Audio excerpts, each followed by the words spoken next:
Rest of us, let's turn to Proverbs chapter 10 verse 22. மற்றவர்கள் எல்லாரும் வேதாகமத்துக்கு திருப்பிக் கொள்ளுவோம். Proverbs 10 verse 22. நீதிமொழிகள் 10:22. The blessing of the Lord, it truly makes one rich. He adds no sorrow to it, neither does toiling increase it. நீதிமொழிகள் 10ஆம் அதிகாரம் 22ஆம் வசனம். கர்த்தரின் ஆசீர்வாதமே ஐஸ்வரியத்தை தரும், அதனோடு அவர் வேதனையை கூட்டார். We are talking about prosperity, செழிப்பை குறித்து பார்த்து கொண்டு வருகிறோம். financial and material prosperity. பண விஷயத்திலும் பொருளாதாரத்திலும் இருக்கிற செழிப்பை குறித்து பார்த்து கொண்டு And வருகிறோம். I'm showing you how God prospers you and me financially. பண விஷயத்திலே எப்படி உங்களையும் என்னையும் தேவன் செழிக்க பண்ணுகிறார் என்பதை பார்த்து கொண்டு வருகிறோம். See, as Christian people, we should not be ignorant of God's ways. கிறிஸ்தவர்களாகிய நாம் கர்த்தரின் வழியை குறித்து அறியாதவர்களாக இருக்கக்கூடாது. God's word or the Bible or scripture is the revelation of God's ways. தேவனுடைய வார்த்தை தேவனுடைய வழியை குறித்து நமக்கு கொடுக்கிற வெளிப்பாடாய் இருக்கிறது. See, unless God reveals himself to us, we cannot understand about him. பாருங்கள், தேவன் தன்னைத்தானே நம்மளுக்கு வெளிப்படுத்தவில்லை என்றால் நாம் எப்படி தேவனை அறிந்து கொள்ள முடியும்? And God has revealed himself through the word. தேவன் தானே தன்னுடைய வார்த்தையின் மூலமாக தன்னையே வெளிப்படுத்தி வைத்திருக்கிறார் நமக்கு. So you should not say that God's ways are mysterious. We cannot understand it. Strange. ஆகவே நாம் தேவனுடைய வழி அறிய முடியாதது, ஏதோ ரகசியம் என்றெல்லாம் எண்ணக்கூடாது. பாருங்க, No, everything that God wants you and me to know about him and to know about ourselves is revealed here in the word. தேவனானவர் தன்னை குறித்தும் உங்களை குறித்தும் அறிய வேண்டும் என்றால் அங்கே வெளிப்படுத்தி வைத்திருக்கிறார் வேதாகமத்திலே. Yes, there are one or two events that he has kept secret. ஆம், உண்மைதான். சில காரியங்களை அவர் மறைத்தே வைத்திருக்கிறார். He did not reveal it. அதை அவரே வெளிப்படுத்தவில்லை. For example, the rapture.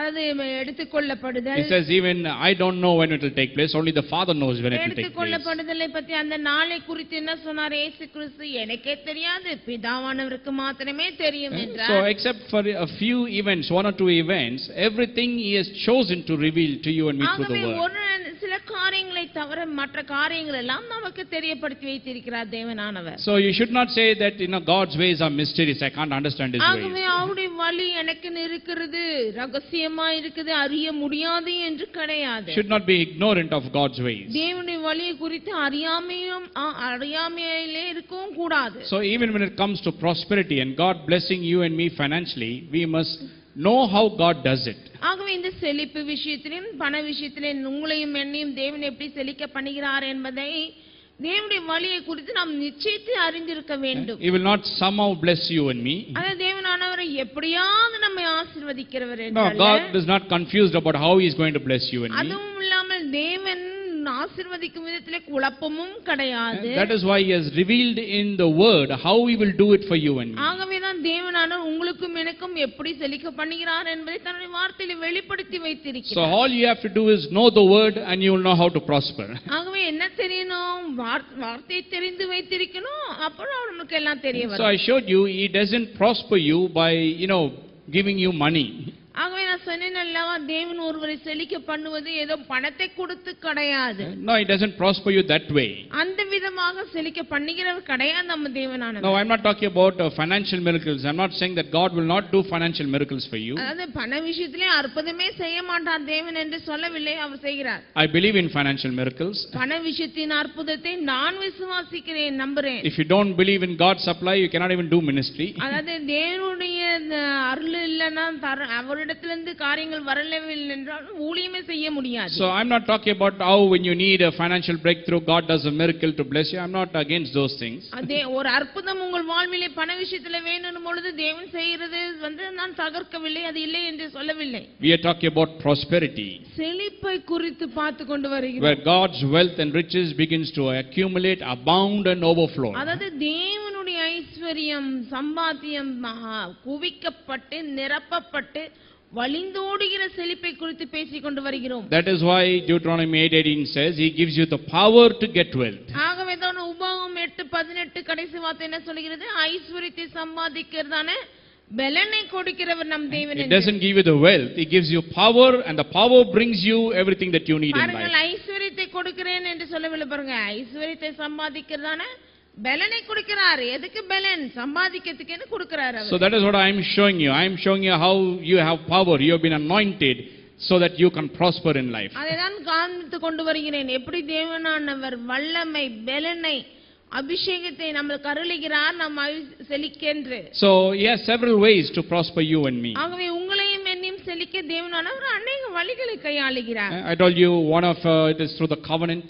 ஒரு வழி என்னவென்றால் உடன்படிக்கையின் மூலமாக சொன்னேன் அல்லவா? There are many blessings to the covenant. உடன்படிக்கையின் மூலமாக அநேக ஆசீர்வாதங்கள் நமக்கு வந்து சேர்கிறது. One of the blessings is financial prosperity. அதிலே ஒண்ணு என்னன்னா பண விஷயத்திலே செழிப்போம். Then we have the spiritual laws in the Bible. அது மட்டும் இல்லாமல் இன்னொரு வழி என்னன்னா ஆவிக்குரிய விதிமுறைகள் என்று இருக்கின்றன, வேதாகமத்திலே சொல்லப்பட்டிருக்கிறது. Seed time and harvest time. அதாவது விதைப்பு, அறுப்பு, Sowing and reaping. அறுப்பு காலம், விதைப்பு காலம், Tithe and offerings. தசமம், காணிக்கை. These are all talking about how God prospers you and me financially. இதெல்லாம் எதை குறித்து போதிக்கிறது, காண்பிக்கிறது? தேவன் நம்ம எப்படி செழிக்க பண்ணுகிறார் என்பதல்லவா? And then there is something that is called prosperity by association. இன்னொரு விதத்திலே தேவனானவர் செழிக்க பண்ணுகிறார். அது எப்படி என்றால் ஒருவரோடு ஐக்கியம் கொள்வதன் மூலமாகவும். Then I showed you how we should not be confused about blessing and the results of blessing. அப்புறம் நான் சொன்னேன் ஆசீர்வாதம், ஆசீர்வாதத்தின் பலன் இரண்டையும் சேர்த்து குழப்பிக் கொள்ள கூடாது. The blessing is the thing that brings you the riches and everything that you want in life. பாருங்கள், வாழ்வுக்கு வேண்டிய பணம், காரியங்கள், பொருட்கள் எல்லாத்தையும் கொடுப்பது கர்த்தரின் ஆசீர்வாதம் தான். So the blessing is greater. ஆகவே பார்க்க போனா ஆசீர்வாதம் தான் பெரியது இவைகளை காட்டி. Don't ever think money is greater. ஏன்னா பணம் வந்து பெருசு என்று நம்ம எண்ண கூடாது. Riches are not greater. பணங்கள், ஐஸ்வரியம் பெருசு கிடையாது. Riches don't bring blessing. பாருங்கள், ஐஸ்வரியம் ஆசீர்வாதத்தை கொண்டு வராதே. The blessing is the thing that brings the riches and the money and everything. ஆசீர்வாதம் தான் ஐஸ்வரியம், பணம் எல்லாம் கொண்டு வருது. Then I showed you how, one thing that compels and propels everyone to be successful in life, irrespective of your status and age and education, is understanding the blessing. அதாவது ஒரு மனுஷனை எழும்ப செஞ்சு கிளப்பி மேலோங்க செய்வது அந்த மனிதனுடைய பின்னணியோ, பொருளாதார வசதியோ, படிப்போ அதை பொறுத்து அல்ல, கர்த்தரின் தயவு என்று பார்த்தோம். When it comes to being successful, to being prosperous in life, only one thing matters. வெற்றி, வாழ்வு, செழிப்பு என்று சொல்லும் பொழுது நமக்கு தேவை ஒண்ணே ஒண்ணுதான். And that is the blessing of God. கர்த்தரின் ஆசீர்வாதம். Nothing else matters. மற்றது எதுவுமே பொருட்டல்ல. Status, your background, your personality, your qualification, all these things don't matter. உங்களுடைய பின்னணி, உங்க வசதி, உங்களுடைய படிப்பு எல்லாம் பொருட்டே கிடையாது மேல வரதுக்கு. I began to show you about Abraham, Isaac and Jacob, and I showed you why these people were different. நான் அதற்கு என்ன எடுத்து காமிச்சேன் பாருங்க. ஆபிரகாம், ஈசாக்கு, யாக்கோபு, தாவீது இதெல்லாம் உங்க வாழ்விலே இல்ல. They were all ordinary people like you and me. இவங்க எல்லாம் பார்த்தோம்னா உங்கள மாதிரி என்னை மாதிரி சாதாரண ஜனங்களா இருந்தாங்க. They lived in the same world that you and me are living in. இப்போ நம்ம வாழ்கிற இதே உலகத்துல தானே அவங்களும் வாழ்ந்தவங்க. They also face problems that anyone would face in this world. இந்த உலகத்துல எல்லாரும் சந்திக்கிற பிரச்சனைகளையும் அவர்களும் சந்தித்தார்கள். But in spite of all those things, they prospered, they flourished, they had great success in life. இவைகள் எல்லாம் மத்தியிலும் அவர்கள் செழித்தார்கள், ஐஸ்வரியமானார்கள், சீமான்களானார்களே. It's not because they were smart business people.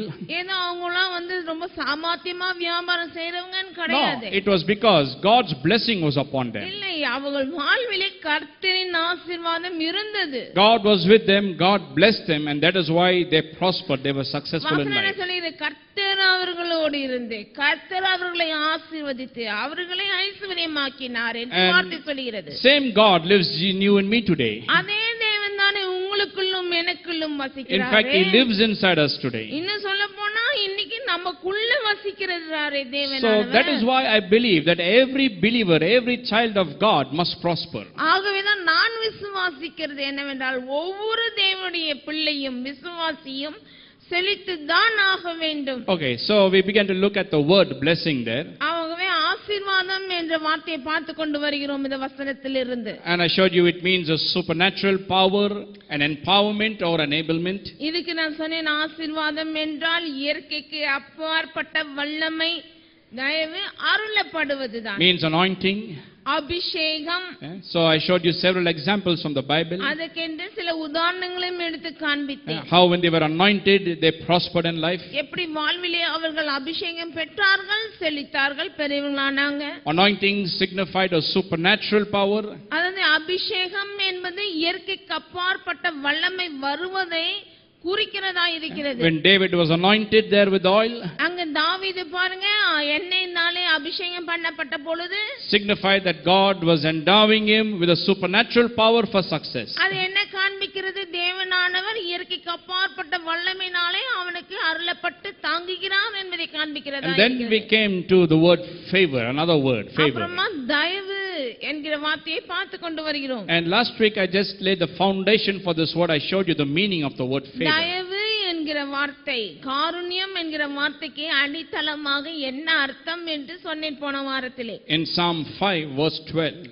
அதுக்கு நீதிமொழிகள் 5:12 வசனம் இவ்விதமாக சொல்லுகிறது. The psalmist says here, இப்படியாக சொல்லுகிறார், For you, O Lord, will bless the righteous, with favor you will surround him as with a shield. கர்த்தாவே மெய்யாகவே நீர் நீதிமானை ஆசீர்வதித்து காருண்யம் என்னும் கேடகத்தினால் அவனை சூழ்ந்து கொள்ளுவீர். Another translation says surely. It uses the word surely. பாருங்க ஒரு மொழிபெயர்ப்புல இப்படி இருக்குது பாருங்க, மெய்யாகவே கர்த்தாவே என்று வருது. The word surely or the word truly means there is no doubt in that. மெய்யாகவே உண்மையாகவே என்றால் என்ன அர்த்தம்? அது சந்தேகப்படக்கூடாது அர்த்தம். The psalmist has a great revelation about God. தேவனை குறித்து ஒரு பெரிய வெளிப்பாடு சங்கீதக்காரனுக்கு இருந்தது பாருங்க. He says truly or surely, O Lord, you will bless the righteous, and your favor you will surround them with favor as with a shield. அது என்ன சொல்கிறார் சங்கீதக்காரன்? கர்த்தாவே மெய்யாகவே நீ நீதிமானை ஆசீர்வதித்து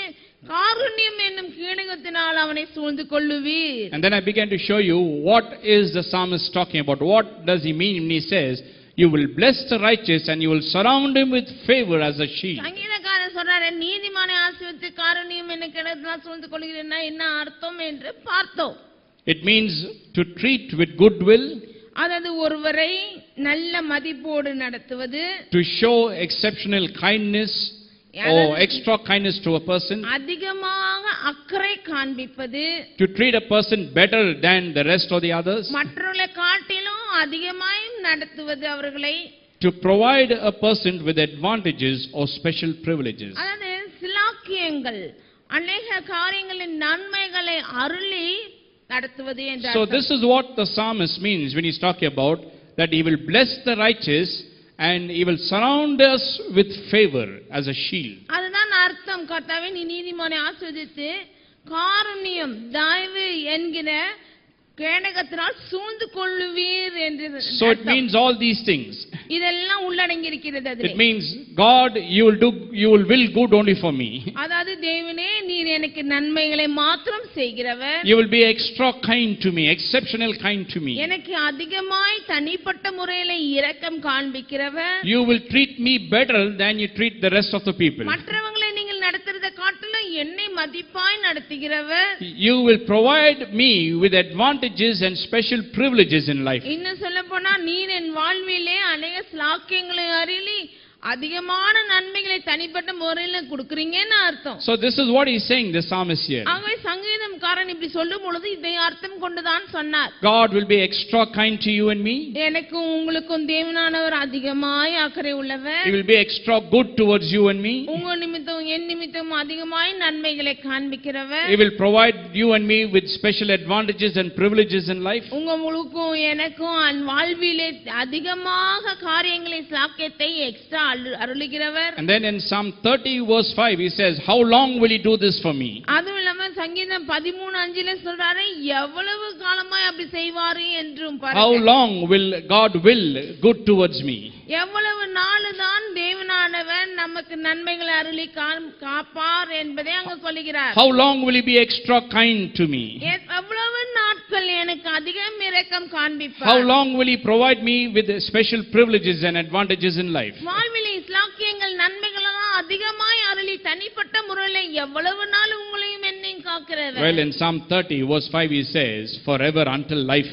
13:5 வசனத்திலே சொல்லுகிறார் நித்தியமாக என்று.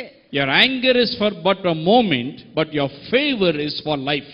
என்ன சொல்கிறார்? உம்முடைய கோபம் ஒரு நிமிடம், உம்முடைய தயவோ நித்திய ஜீவன் என்று சொல்கிறார். That means all my life, from the moment I put my faith in Christ, all my life to the very last breath of my life, God is going to be good to me, extra good to me. அதாவது என் வாழ்நாள் கடைசி மூச்சு முட்டுமாக தேவன் நல்லவராகவே இருப்பார் என்பதை சொல்கிறார். தயவு He is extra kind to me. அதிகமாக இரக்கம் காண்பிக்கிறவர். He provides me with special privileges and advantages in life. வாழ்க்கையிலே அதிகமாக ஸ்லாக்கியங்களையும் வசதியையும் கொடுக்கிறார் என்ற அர்த்தம். I don't know whether you have experienced these things in your life. வாழ்விலே நீங்கள் இவைகளெல்லாம் கர்த்தரிடத்திலிருந்து அனுபவித்தீர்களோ இல்லையோ, But I tell you, I have experienced God's favor in my life. என்னுடைய வாழ்விலே தேவனுடைய தயவை நான் அனுபவித்திருக்கிறேன். From experience I can tell that God is extra good to me.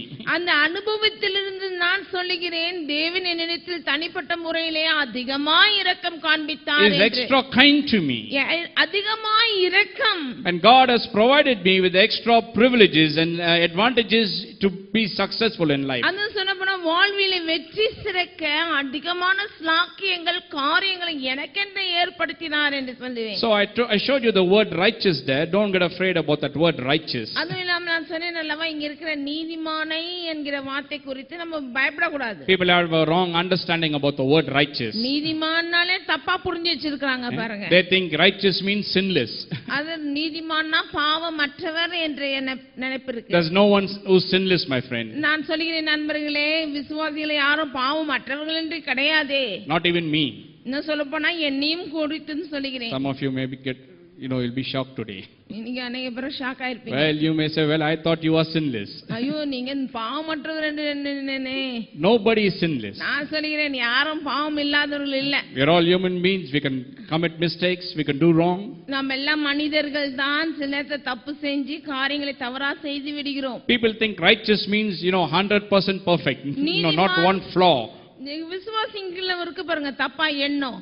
நீதிமான் சொன்னா 100% ஒரு துளி தப்பு இல்லாதவர் என்று எண்ணுகிறார்கள். Person who does not make any mistake, person who does not commit any sin at all in life. அது வாழ்விலே ஒரு தப்பு செய்யாம ஒரு பாவம் செய்யாதவர் என்று சொல்லி நினைக்கிறாங்க. If that is the case, then none of us will qualify for all these things. அப்படினா நம்ம வாழ்விலே நம்ம ஒருத்தர் கூட தகுதியற்றவர்களாய் மாறிடுவோம். So I told you, righteous means is talking about the person who's put his faith in Christ. அது நீதிமான் என்கிறவர் தன் விசுவாசத்தை எடுத்து கிறிஸ்துவின் மேல் வைத்தவர் தான். I showed you how a person becomes righteous. நான் காண்பித்தேன் அல்லவா ஒருவர் எப்படி நீதிமானாக மாறுகிறார் என்று. Righteous simply means right standing with God. நீதிமான் என்றால் தேவனுக்கு முன்பாக சரியாக நிற்கக்கூடிய ஸ்லாக்கியம் பெற்றவர். See, when we were sinners, we didn't have right standing with God. பாவியாக இருக்கும் பொழுது தேவனுக்கு முன்பாக நிற்கக்கூடிய தகுதி இல்லாதவர்களாய் இருந்தோம். We were God's enemies, in fact. என்ன சொல்லப்போனா தேவனுக்கு விரோதிகளாகவே இருந்தோம். God's wrath was upon us. His anger was upon us.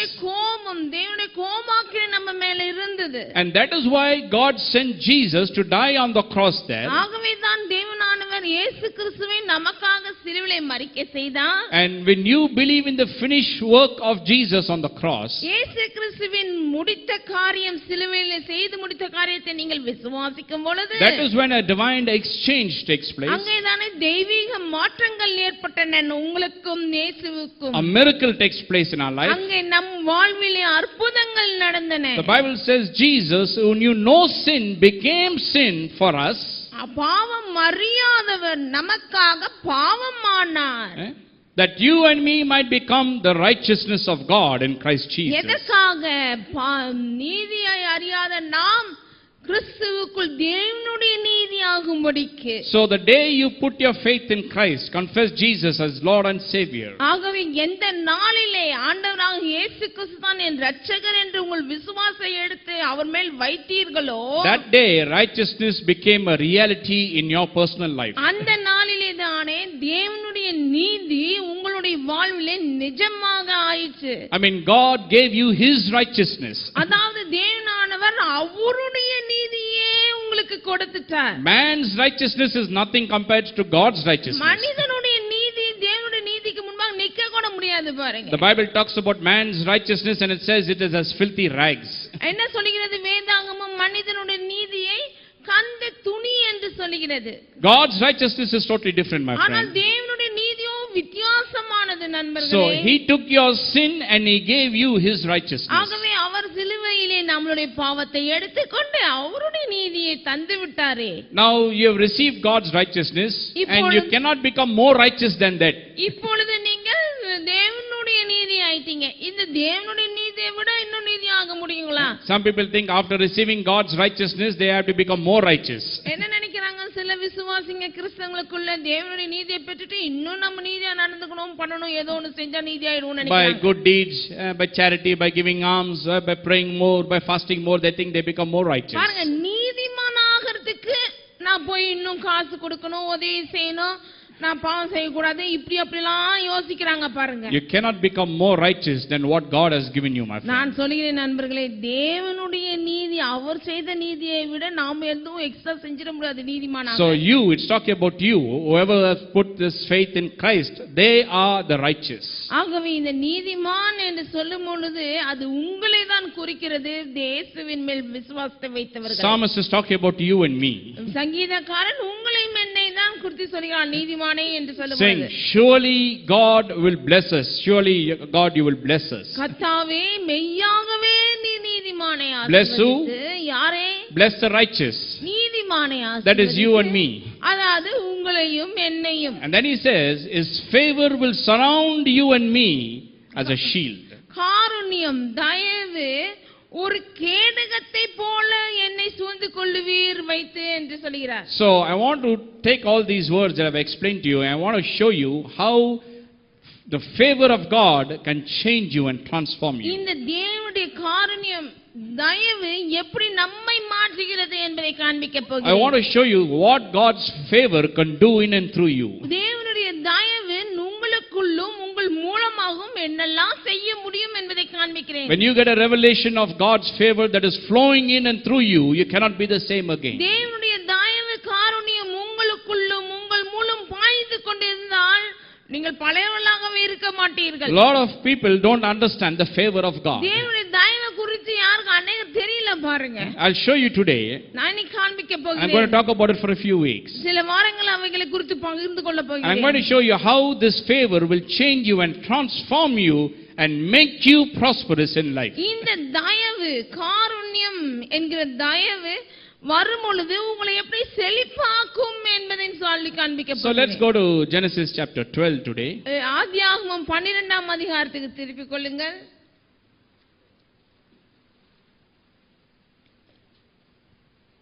Genesis chapter 12. 12ஆம் அதிகாரம். I'll read verse 1 and 2. 1-2 வசனத்தை படிக்கிறேன் கேளுங்க. Now the Lord had said to Abraham, get out of your country, from your family, and from your father's house, to a land that I will show you. 12ஆம் அதிகாரம் 1ஆம் வசனம். கர்த்தர் ஆபிரகாமை நோக்கி, நீ உன் தேசத்தையும் உன் இனத்தையும் உன் தகப்பனுடைய வீட்டையும் விட்டு புறப்பட்டு நான் உனக்கு காண்பிக்கும் தேசத்துக்கு போ. And I will make you a great name. I will bless you. I will make your name great, and you shall be a blessing. Verse 2. 2ஆம் வசனம். நான் உன்னை பெரிய ஜாதியாக்கி உன்னை ஆசீர்வதித்து உன் பேரை பெருமைப்படுத்துவேன், நீ ஆசீர்வாதமாய் இருப்பாய். Now I read to you from the King James version. இது சாதாரண மொழிபெயர்ப்பிலிருந்து படிக்கிறேன். But I want to read to you, I want to quote the Amplified now. Amplified விவரமாக்கும் வேதாகமத்திலிருந்து சொல்கிறேன் பாருங்கள் அர்த்தத்தை. The Amplified is a good translation of the Bible. Amplified version வேதாகமம் ரொம்ப நல்லா விவரித்து காண்பிக்கும். It expounds the meaning. அர்த்தத்தை விவரமாக ஒவ்வொன்றாக புட்டு வைக்குது. It amplifies the meaning. அது அர்த்தத்தை amplify பண்ணுதுன்னு அர்த்தம். So in verse 2, I'll just quote the Amplified. இந்த 2ஆம் வசனத்தை Amplified versionல இருந்து எடுத்து காண்பிக்கிறேன் பாருங்க. Says there, after God telling Abraham to leave his country and father and everything. எனத்தையும் வீட்டையும் விட்டுட்டு ஊரை விட்டுட்டு வாப்பான்னு சொல்லிட்ட பிறகு ஆபிரகாம் இடத்துல Verse 2 it says there, and I will make of you a great nation, and I will bless you with abundant increase of favors. அதாவது நான் உன்னை பெரிய ஜாதியாக்கி உன்னை ஆசீர்வதித்து உன்னுடைய tell me third one. I will make you of a great nation, உன்னை பெரிய ஜாதியாக்கி, and I will bless you with abundant increase of favors. அதாவது தயவிலே உன்னுடைய வாழ்விலே பெருக்கத்தை உண்டாக்குவேன். See how the Amplified puts it. எப்படி ஆம்பிளிஃபைட் சொல்லுது பாருங்க. I will not only make you great, but I will bless you with abundant. Abundant means overflowing. Abundant increase of favors. அதாவது உன்னை ஆசீர்வதித்து தயவிலே பெருக்கத்தை உருவாக்குவேன் என்று. Now when you read the Bible, language is very important. You know, even grammar is very important at times. பாருங்க, சில வேதத்திலே நம்ம சில நேரத்துல வேதத்தை படிக்கும் பொழுது ஒவ்வொரு வார்த்தையும் எந்த காலங்களை குறிக்கிறது, இறந்த காலமா என்றெல்லாம் பார்க்க வேண்டும். God is not just telling Abraham, I'll bless you with favor. அவர் வந்து உன்னை தயவினால் உன்னை ஆசீர்வதிக்கிறேன்னு சொல்ல அப்படி போல. No, I will bless you with abundant increase of favors. அதாவது உன்னை ஆசீர்வதிப்பேன். எப்படின்னா தயவிலும் காருண்யமும் பெருகும் உன்னிடத்திலே என்று சொல்கிறார். Abundant increase, that means my kindness will abound towards you. That's what he means. My kindness and my goodwill, my good intention will abound towards you. அப்படி என்ன அர்த்தம்னா, ஆசீர்வதிப்பேன் என்று சொல்ல மட்டும் இல்லாமல் அதோட அர்த்தம் என்ன சொல்லி வருகிறார் என்றால், உன்மேல் காண்பிக்கும் இரக்கம், உன்மேல் காண்பிக்கும் தயவு, உன்னிடத்துல காண்பிக்கிற நன்மைகளிலே நான் பூரண பெருக்கத்தை உருவாக்குவேன். Talking about overflowing, abundant. That's what abundant means, overflowing. அதாவது சம்பூர்ணம் என்றால் வழிந்தோடுதல் என்ற அர்த்தம். Exceedingly kind to you. I will, provide you with exceedingly advantages and privileges in life. உங்களுடைய வாழ்விலே இரக்கங்கள், தயவுகள் பெருகும். பெருகும்ன்றதுக்குள்ள சம்பூர்ணமாய் வழிந்தோடும் என்கிற அளவுல சொல்கிறார். Then he says, and I will make your name famous and distinguished. அது உன் பெயரை தனிப்பட்ட முறையிலே I will பெருசாக்குவேன். Make your name famous and distinguished. That means you will be famous, and distinguished means there will be nobody like you. அதாவது தனிப்பட்ட முறையிலே உன் பெயரை பெருசாக்குவேன். உன் பேருக்கு பக்கத்துல எந்த பேரும் வந்து ஓட்ட முடியாது, அந்த அளவுக்கு தனிப்பட்ட முறையிலே நீ உயர்ந்திருப்பாய். Then it says there. அப்புறம் சொல்லுகிறது. See, verse 2 has been amplified in the Amplified version. Amplified version இந்த இரண்டாம் வசனத்துல இதெல்லாம் அர்த்தம் வருது. And you will be a blessing, dispensing blessing unto others. நீ ஆசீர்வாதமாய் இருப்பாய் என்பதிலே ஆசீர்வாதத்தை தூவிடுவே நீயே எடுத்து எல்லாருக்கும். You will be a blessing, dispensing blessing to others. அது ஆசீர்வாதமாய் இருப்பாய்னா மற்றவங்களுக்கு அந்த ஆசீர்வாதத்தை எடுத்து நீங்களே கொட்டுவீங்க மற்றவங்க வாழ்விலே. Tell you, my friend, this is what the Christian life is about. இதுதான் கிறிஸ்தவ வாழ்வு என்பதே நண்பர்களே. Why? ஏன்? Because God abundant favors is towards our life. ஏனென்றால் நம் வாழ்விலே தேவனுடைய தயவு அவ்வளவு பெருக்கமாய் இருக்கிறது. So he says, Abraham, ஆகவே ஆபிரகாமிடத்துல வந்து சொல்றாரு, my favor will abound towards you. என்னுடைய தயவு உன் பக்கத்திலே பெருகி இருக்கிறது. Now you can understand why Abraham was blessed and he prospered so much. என்று சொன்னார். இப்போ உங்களுக்கு தெரியும் எப்படி ஆபிரகாம் பெரிய சீமானான் என்பதற்கு. Now you can understand why he succeeded in life. இப்போது புரிந்து கொள்ளலாம் எப்படி அவன் இப்படி வாழ்விலே வெற்றி கண்டான் என்பதை. I'll show you in a moment the meaning of the word favor. Then you'll understand why Abraham prospered and flourished in life. தயவு என்கிற வார்த்தைக்கு அர்த்தத்தை சொல்லும் பொழுது நீங்க கொஞ்ச நேரத்துல அறிய வருவீங்க. அதனால தான் சீமானானோன்னு. I told you how when he left his country and went there. அங்க எப்படி வீட்டை விட்டு ஊரை விட்டுட்டு போறான் ஒரு இடத்துக்கு, தேவன் காண்பிக்கிற இடத்துக்கு. That the king asked him about his wife. He said, that's not my wife, that's my sister, he said. அப்போ ஒரு தேசத்து பக்கத்துல போகும்போது அந்த தேசத்தான் கேட்டான், இது யாரு உன் வைஃபான்னு கேட்டான். அது இல்ல என் மனைவி இல்ல என்னுடைய சகோதரி என்று சொல்லி. Because she was beautiful to look at. ஏன்னா மனைவி வந்து ரொம்ப அழகா இருந்தா பாக்கிறதுக்கு. So அந்த ராஜா, he was afraid they will kill him and take her away. ஆகவே அந்த ராஜா எங்க தன்னை கொன்னுட்டு உன் மனைவி எடுத்துக்குவானோ சொல்லிட்டு அதுக்கு மனைவி இல்லன்ட்டான். But after some time they found out that actually that's his wife. அப்புறமா அறிய வந்தார் அந்த ராஜா, இந்த பொண்ணு வந்து ஐயாக்கு மனைவி என்று. Now when you will lie to a king, then you will be punished for that. ஒரு ராஜா கிட்ட இந்த மாதிரி பெரிய பொய் சொன்னா தண்டனை தான் கிடைக்கும். But the king recognizes something. ஆனால் அந்த ராஜா ஒரு காரியத்தை கண்டார். He recognizes that Abraham is God's person. God's person.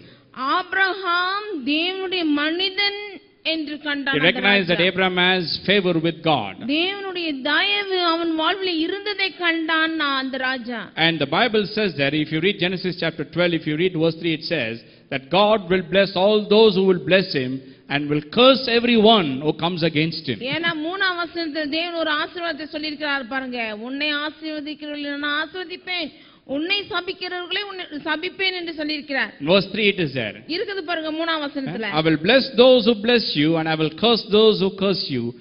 உன்னை ஆசீர்வதிக்கிறவர்களை ஆசீர்வதிப்பேன், உன்னை சபிக்கிறவர்களை நான் சபிப்பேன் என்று சொல்லி இருக்கிறார். So he didn't want to get in bad books with Abraham because Abraham was God's man. ஆகவே ஆபிரகாமோடு எந்த ஒரு சண்டை வச்சுக்காம தேவன் ஆபிரகாம் தேவனுடைய மனுஷன் என்று அறிந்து அவன் விலக்கிட்டான் ராஜா. So whatever he gave Abraham, he said, you keep it. ஆகவே ஆபிரகாமுக்கு என்னெல்லாம் கொடுத்தானோ நீயே வச்சிட்டு போ. He didn't take back everything. எதுமே எடுத்துக்கல திரும்பி. You and me will take back everything. நாமளா இருந்தா உன் வைஃபை கொடுத்தா சரி இப்போ எடுத்து கொடுத்துக்கோன்னு சொல்லிட்டு திருப்பி குடியா சொத்தலாம் கேட்போம். Doesn't matter why you hid this from me, doesn't matter, you just keep it. சரி உன் வைஃப்காக கொடுத்ததெல்லாம் நீயே வச்சிட்டு உன் வைஃபை வச்சிட்டு போன்ட்டான். God was extra kind to Abraham. ஆபிரகாமுக்கு தேவன் அதிகமாய் தயவு காண்பித்தார் தனிப்பட்ட முறையில். That is what favor means. அதுதானே தயவு. Sometimes people think that unless you are worthy you'll be blessed by God. என்ன சில பேர் யோசிக்கிறோம் நம்ம தகுதியா இருந்தா தான் நம்ம ஆசீர்வாதமே கிடைக்கும்னு. Well, only few people will be blessed then. அப்படி இருந்தா சில பேர் தான் தகுதியா இருப்போம், சில பேர் தான் ஆசீர்வாதம் கிட்டும். No, the reason that you and me are blessed is not because of what we do, it is because of what Jesus had done for us. நமக்கு ஆசீர்வாதம் தயவு கிடைக்கிறது ஏதோ நாம செஞ்சு கிடையாது, நம்மளுடைய தகுதி அல்ல, இயேசு கிறிஸ்து செய்தது நிமித்தம் தானே. So God was extra kind to Abraham. God provided advantages to Abraham, special privilege to Abraham so that he can succeed in life. ஆபிரகாமுக்கு பாருங்க தேவனானவர் தனிப்பட்ட முறையில் அங்க இரக்கம் காண்பித்து அவனுக்கு ஸ்லாக்கியங்களை கொடுத்து அவனை மேன்மையாக வைக்கிறாரே. Now my question is, why God was extra kind or extra good to Abraham? என்னுடைய கேள்வி என்னன்னா, ஏன் ஆபிரகாமுக்கு மட்டும் தேவனானவர் அதிகமாக இரக்கம் காண்பித்து தயவு காண்பித்தார்? Why God provided him with special privileges and advantages in life so that he can succeed and prosper in life? ஏன் ஆபிரகாமுக்கு மட்டும் அந்த காலத்திலே தேவனானவர் அதிகமாக ஸ்லாக்கியங்கள் கொடுத்து நன்மைகள் அருளி அவனை மட்டும் தனியா வைத்திருந்தார் மேன்மையாக? Was it because of his status? ஏன் அவனுடைய வசதி நிமித்தமாகவா? Was it because of his background? இல்லனா அவனுடைய பின்னணி வாழ்வு நிமித்தமாகவா? Was it because of his personality? இல்லனா அவனுடைய தோற்றத்தின் நிமித்தமாகவா? Because sometimes we consider all these things. ஏன்னா சில நேரத்துல நாம இதெல்லாம் பார்த்துட்டு போறோம் பாருங்க. People say, why you don't do well in life? நான் பண்றது என் பர்சனாலிட்டியே அப்படிதான். சில பேர் கேட்போம், ஏன் நீங்க நல்லா செஞ்சிருக்கலாமே வேலை ஸ்தலத்துல, நல்லா உயர்ந்திருக்கலாமே வாழ்விலனா, எங்க தோற்றமே இப்படி இருக்குறங்க நானே. So why God provided Abraham with extra kindness? Why God was extra good to him? Provided him with extra privileges and advantages in life. Why? What is the reason? இப்போ இந்த ஆபிரகாமுடைய வாழ்வில் எடுத்து பார்க்கலாம். ஏன் தேவனானவர் ஆபிரகாமுக்கு மட்டும் ஆசீர்வதித்து தயவு இரக்கங்கள் தனிப்பட்ட முறையில காண்பித்து அவனுக்கு எல்லா ஸ்லாக்கியத்தையும் கொடுத்து எல்லார் கண்களும் தயவையும் கொடுத்து அவனை மட்டும் சீமானாய் பெரியவனாக்கினார்? Was it because of all these things, this background, the personality, status? ஏதோ அவன் குடும்பத்தின் நிமித்தமாகவோ அவன் வசதி பின்னணி தோற்றத்தின் நிமித்தமாக, or his heritage, இல்லனா அவனுக்கு இருந்த சொத்துகள் அது நிமித்தமா, or because he was highly qualified? இல்லனா அவன் ரொம்ப தான் படிச்சவன் என்றா? Why? ஏன் அவனை மட்டும் did God showed him extra kindness? ஏன் அவனுக்கு மட்டும் அதிகமாக தயவுகளை செலுத்தினார்? Well, Paul gives the answer in Romans chapter 4 verse 3. அங்கே ரோமருக்கு எழுதின நிருபத்திலே பவுல் 4ஆம் அதிகாரம் 3ஆம் வசனத்திலே அங்க பதிலை சொல்கிறார். He says there, just as Abraham believed God and it was accounted to him for righteousness. அங்க என்ன சொல்கிறது? 4:5 ஆபிரகாம் தேவனை விசுவாசித்தான், அது தேவனுக்கு முன்பாக எண்ணப்பட்டது என்று. Romans 4:3 and Galatians chapter 3:6, you have this verse there. அங்க சொல்லி இருப்பதுங்க, கலாத்தியலயும் இருக்குது, ரோமர் 4:3லயும் இருக்குது. அது ஆபிரகாம் தேவனை விசுவாசித்தான், அது அவனுக்கு நீதியாக எண்ணப்பட்டது. In both these verses Paul is talking about Abraham here. இங்க இந்த ரெண்டு இடத்துலயும் கலாத்தியர்லயும் ரோமர்லயும் ஆபிரகாமை பத்தி தான் பவுல் And பேசுறார். as you read the life of Abraham, there are two things that stand out, that is outstanding concerning him. அதுதான் இந்த ரெண்டு இடத்துலயும் பகுதியிலையும் படிச்சு பார்த்தோம்னா ரெண்டு காரியம் அவன் வாழ்விலே தனிப்பட்ட முறையில காணப்படுகிறது. அவனுக்கு One is faith in God. ஒண்ணு அவன் ஆபிரகாம் தேவனை விசுவாசித்தான் என்கிற வார்த்தை. See, when you study the life of Abraham, there are two things that is outstanding about the life of Abraham. ஆபிரகாமை பத்தி நம்ம படிக்கும் போதெல்லாம் ஒரு காரியம் மட்டும் தனிப்பட்ட முறையில இருக்கும். அது என்னன்னா விசுவாசித்தான். One is faith. ஒண்ணு விசுவாசித்தான். Second is prosperity, the blessing.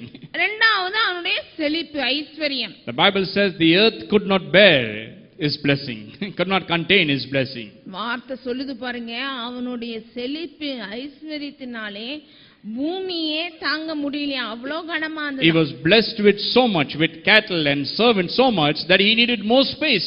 Space was not sufficient for him. பாருங்க, தேவனுடைய ஆசீர்வாதம் செழிப்பு அவ்வளோ நிரம்பி இருந்தது, அவனுக்கு இடம் இல்லாம போச்சு பாருங்க. So in both these verses it is talking about Abraham's faith here. இங்க ரெண்டு இடத்துலயும் கலாத்தியர்லயும் ரோமர்லயும் ஆபிரகாமுடைய விசுவாசத்தை குறித்து பேசுகிறது. Told you Abraham was an heathen person worshipping the sun, moon and stars. சொன்னேன் அல்லவா, ஆபிரகாம் புறஜாதியா, அவன் சூரியன் சந்திரன் சிலைகளை வணங்கிட்டு இருந்தவன். But God came and preached the gospel to him, the Bible says. ஆனால் வேதம் சொல்கிறது தேவனானவர் அவனிடத்துல வந்து சுவிசேஷத்தை பிரசங்கித்தார். And the Bible says that Abraham believed what God said. அங்க வேதம் என்ன சொல்கிறது, அதுக்கு பிற்பாடு தேவனை விசுவாசித்தான் ஆபிரகாம் என்று. That is what Paul is quoting here in Romans chapter 4:3 and Galatians chapter 3:6. ஆகவே தான் பவுல் இங்கே ரோமர் 4:3லியும் அங்க கலாத்தியர் 3:6லியும் பவுல் சொல்லுகிறார். Says just as Abraham believed God and it was accounted to him for righteousness. எப்படி ஆபிரகாம் தேவனை விசுவாசித்தான், அது அவனை நீதிமானாக எண்ணப்பட்டது என்று சொல்லிட்டு. Now you get the truth. Now you begin to understand why God was extra kind to Abraham. அது அவனுக்கு நீதியாக எண்ணப்பட்டது என்று நம்ம படிச்சிட்ட பிறகு இப்போ தெரியும் நமக்கு ஏன் தேவனானவர் அவங்கிட்ட மட்டும் விசேஷமா ஆசீர்வதித்தார் என்று. Why God's favor surrounded his life like a shield. ஏன் அவனுடைய வாழ்விலே மட்டும் காருண்யம் கேடகத்தை போல சூழ்ந்திருந்தது. Why God provided him with extra goodness. ஏன் அதிகமான நன்மைகளினாலே அவனை சூழ்ந்து கொண்டார் தேவனானவர். Why God provided him with extra privileges and advantages. அதிகமான ஸ்லாக்கியங்கள், அதிகமான காரியங்களை அவனுக்கு அருளி தேவன் அவனை மேன்மைப்படுத்தினார். Is it because of his status? ஏதோ அவன் பின்னணியா? Because of his background? அவனுடைய வசதியா? Because of his personality? இல்லனா அவனுடைய தோற்றமா? Because of his heritage? இல்லனா அவனுடைய சொத்து பத்தா? Or because of his education? இல்லனா படிப்பு நிமித்தமா? Why God did all these things for him? ஏன் தேவனானவர் இவன்ட்ட போய் இதெல்லாம் செய்யணும்? Why God's favor abounded upon his life? அவனுடைய வாழ்விலே மட்டும் தேவனுடைய தயவு ஏன் பெருக்கி ஓடிற்று? Only one answer, my friend. ஒரே பதில் தான் நண்பர்களே. Abraham believed God and he was the righteousness of God in Christ Jesus. Abraham தேவனை விசுவாசித்தான், அது நீதியாக அவனுக்கு எண்ணப்பட்டது. That was the only reason what caused God's favor to abound in the life of Abraham. அது ஒரு காரணம் தாங்க அவனுடைய வாழ்விலே அவனை பெரியவனாக்கினது. And I tell you, even today the principle is same. இன்றைக்கும் அதே விதிமுறை தானே நமக்கும். Are you the righteousness of God in Christ Jesus? கிறிஸ்துவுக்குள் தேவனுடைய நீதியாக இன்னைக்கு நீங்க இருக்கிறீங்களா? Are you a righteous person? நீங்க நீதிமானா? Amen. ஆமென். Say it. நல்லா I am சொல்லுங்க. the righteousness of God. நான் தேவனுடைய நீதியாக இருக்கிறேன். I am a righteous person நான் நீதிமான். because of what God did for me on the cross of Calvary. சிலுவையிலே தேவன் செய்தது நிமித்தம். This is the only reason why God's favor abounded in the life of Abraham. இது ஒரே காரணம் தான் தேவனுடைய ஆபிரகாமுடைய வாழ்விலே தயவு பெருகிற்று. Why? Because he was a righteous person. ஏன்னா அவன் நீதிமான். How did he become righteous? எப்படி நீதியாக எண்ணப்பட்டது? By doing some good deeds? ஏதோ அவன் காரியங்களை செய்தது நிமித்தமாகவா? No. இல்லையே. By believing in Jesus. தேவனை விசுவாசித்தான், இயேசுவை விசுவாசிப்பதினாலே. This is how you and me become righteous. இப்படிதானே நீங்களும் நானும் நீதிமானானோம். He who knew no sin became sin, so that you and me who knew no righteousness can become the righteousness of God. நாம் தேவனுக்குள் தேவனுடைய நீதியாகும்படிக்கு பாவம் அறியாத அவரை தேவன் பாவமாக்கினார். I tell you, if you have believed in Jesus as your Lord and Savior, நான் சொல்கிறேன், நீங்கள் இயேசு இயேசு கிறிஸ்துவை ஆண்டவர் இரட்சகர் என்று அறிக்கை செய்திருப்பீர்கள் then என்றால் you are a righteous person, my நான் friend. சொல்கிறேன் நண்பர்களே, நீங்கள் நீதிமான். You have right standing with God. The enmity is being broken now. நீங்கள் தேவனுக்கு முன்பாக நிற்கக்கூடிய ஸ்லாக்கியம் பெற்றீர்கள். மதில் சுவர் உடைக்கப்பட்டு விட்டது. Before, when I was a sinner, I was God's enemy. முதலாவது நான் ஆண்டவரை ஏற்றுக்கொள்வதற்கு முன்பாக பகைஞனாய் இருந்தேன் தேவனுக்கு. That is why God sent Jesus to die on the cross and shed his blood for you and me. அதற்காக தானே எனக்காக உங்களுக்காக இயேசு கிறிஸ்துவை சிலுவையிலே அறைந்து இரத்தத்தை சிந்த வைத்தார் தேவன். So that enmity between man and God can be removed now. எதற்காக மரித்தார்?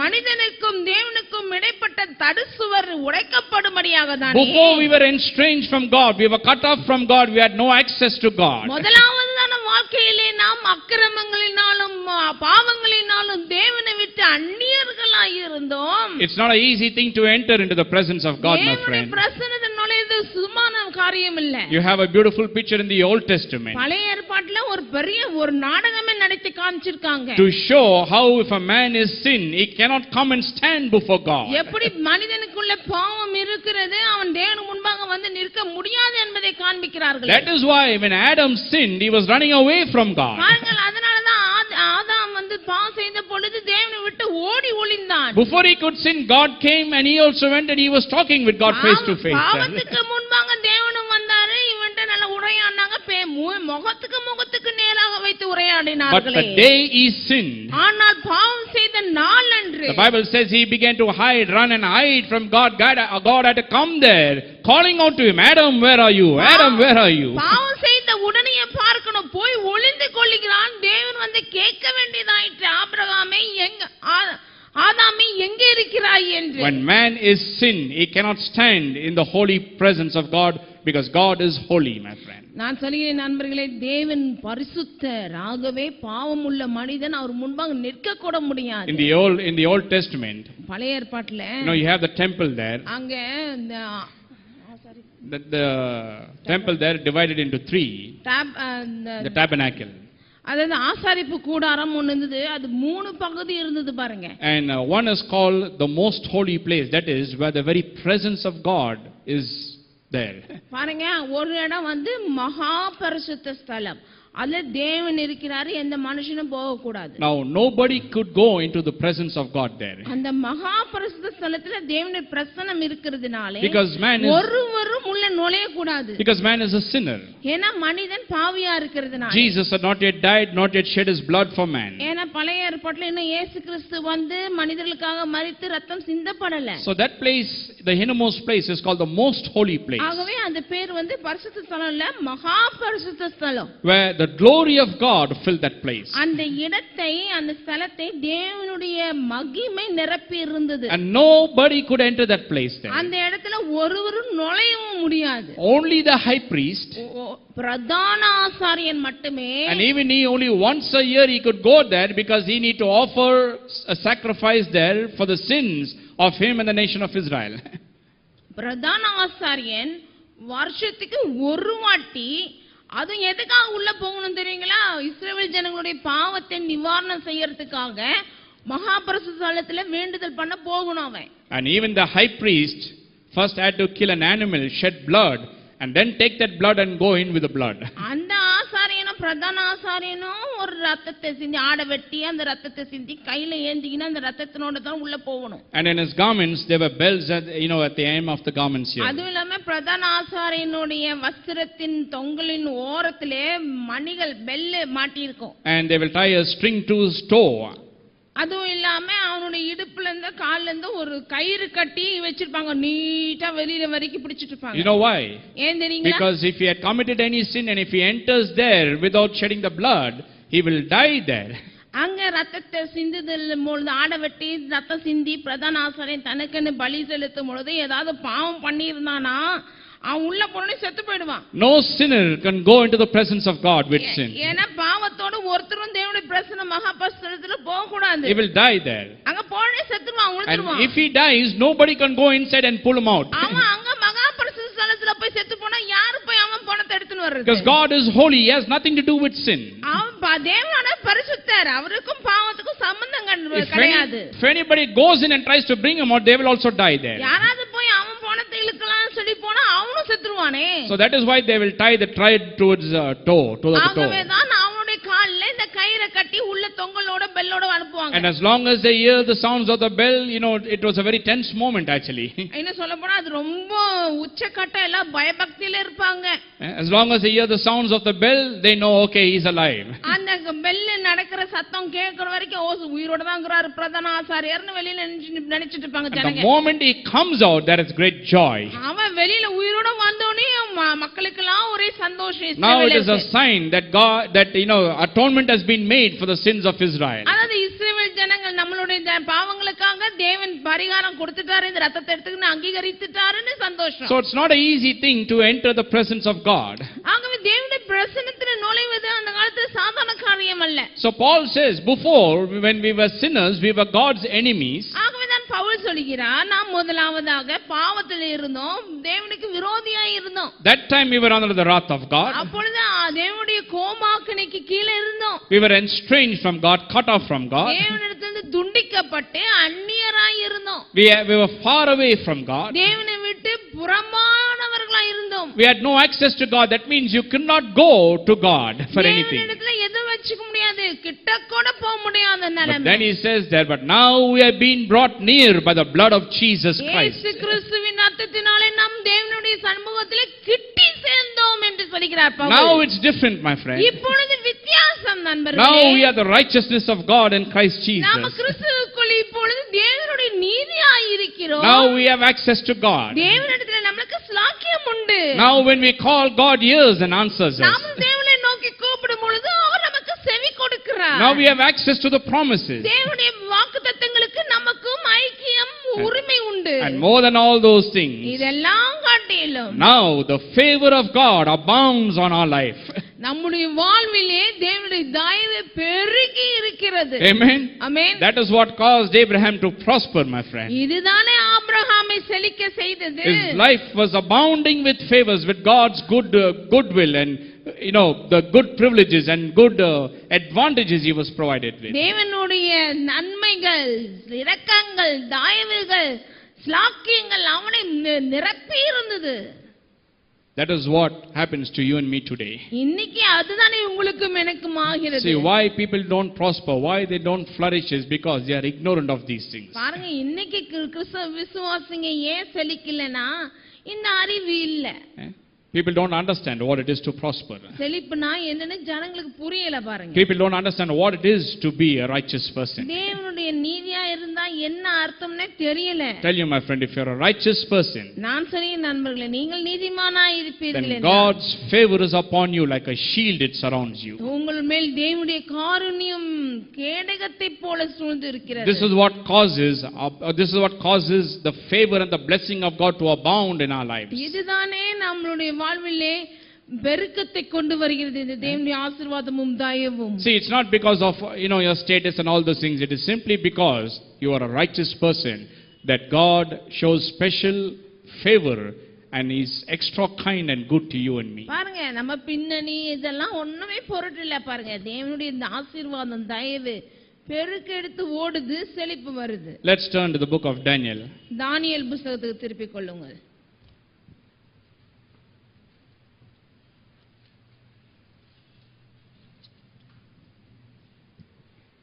Daniel chapter 1. ஒன்றாம் அதிகாரம். Now I'm going to take these words and going to apply it in a very practical way, and I'll show you what favor will do in your life.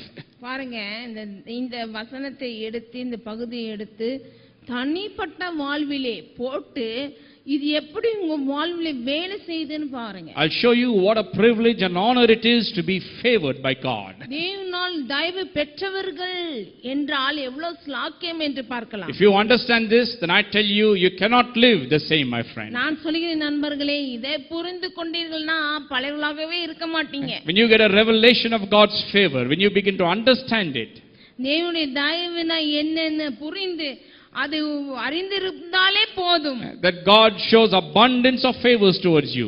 உங்கள் மேல் தேவன் தயவை பெருக்கெடுத்து ஓட செய்தார் என்று அர்த்தம். Then you can never be the same again. It will change you and transform you. இந்த அர்த்தத்தையும் வெளிப்பாடை பெற்றால் நாம் மாற்றப்படுவோம், மறுரூபமாக்கப்படுவோம். Favor will lift you up in life. வாழ்விலே தயவு காருண்யம் உங்களை உயர்த்திடும். Favor will bring you to the top in life. தயவு உங்க வாழ்விலே மேல கொண்டு வந்து நிறுத்தும் உங்களை. Favor will cause you to triumph over every barrier that comes against you. வாழ்விலே வருகிற எல்லா தடுப்பையும் தகர்த்தெறிஞ்சிட்டு போவீங்க வாழ்விலே. I'm going to show you how, when you understand this, that how it works in your life. இந்த எப்படி வேலை செய்துன்னு என்று அறியும் பொழுது காரியம் மாறும் பாருங்க. That you and me are highly favored, that God's favor is flowing in and through our life.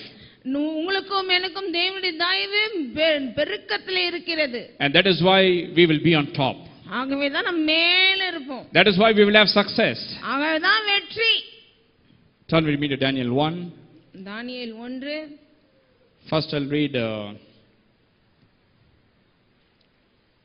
from verses 1 to 8.